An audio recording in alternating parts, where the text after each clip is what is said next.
Today we are going to discuss a very important bone of the upper limb that is called the humerus. The humerus has a proximal end, a shaft and a distal end. So first of all, let's talk about the side determination. To determine the side of the humerus, we look at its head. The head is directed medially upwards and backwards, and then on the anterior surface we have the lesser tubercle. So this is the medial side, this is the anterior side, and to determine the lower end we look at this prominence that is called as the medial epicondyle. So this is the anterior surface of the humerus and it is a right sided humerus. Now let's talk about the features of the head of the humerus.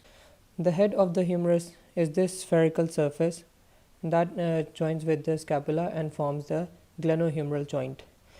On the anterior surface we have the small projection that is called as the lesser tubercle, and then we have the greater tubercle that is present on the lateral surface.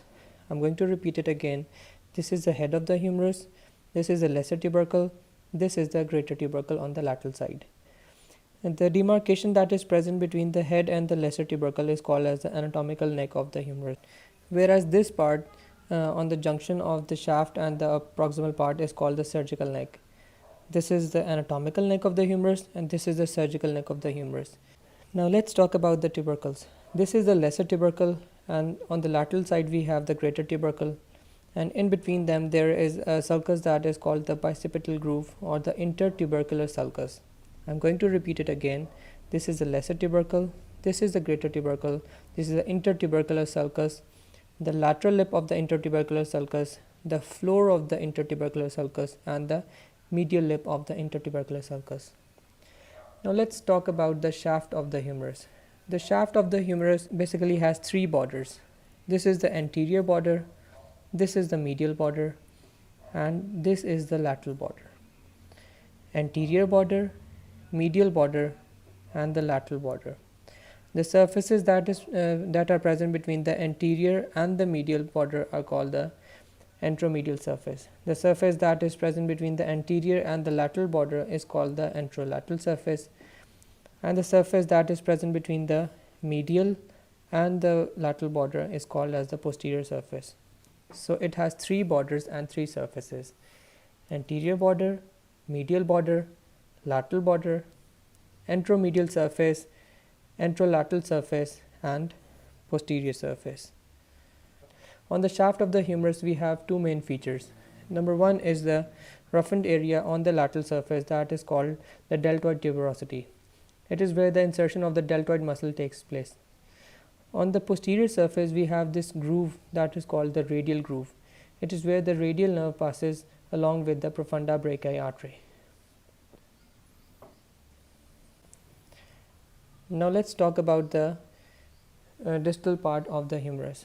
On the distal part of the humerus we have medial epicondyle and lateral epicondyle, medial supracondylar ridge and lateral supracondylar ridge. Then we have this circular structure that is called the capitulum. It articulates with the radius bone over here. So C for capitulum and R for radius, CR. That means class representative. You can use it as a memory hook. And then we have a pulley shaped structure that is called the trochlea, and it articulates with the ulna. Radius is placed laterally and ulna is placed medially. Capitulum, trochlea, and we have this depression that is called the radial fossa and this depression that is called the coronoid fossa. On the posterior surface we have this huge depression that is called the olecranon fossa. So let's just review the bony features of the humerus again. Head of the humerus, lesser tubercle, greater tubercle, intertubercular sulcus, medial lip of the intertubercular sulcus, floor of the sulcus, and lateral lip of the sulcus. Now let's talk about the shaft. We have the anterior border, medial border, and lateral border.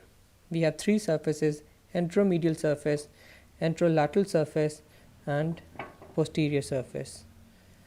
Now let's talk about the lower end: medial epicondyle, lateral epicondyle, medial supracondylar ridge, lateral supracondylar ridge, capitulum, trochlea, radial fossa, coronoid fossa, and on the posterior surface we have the olecranon fossa. So that is the end of the bony features of the humerus.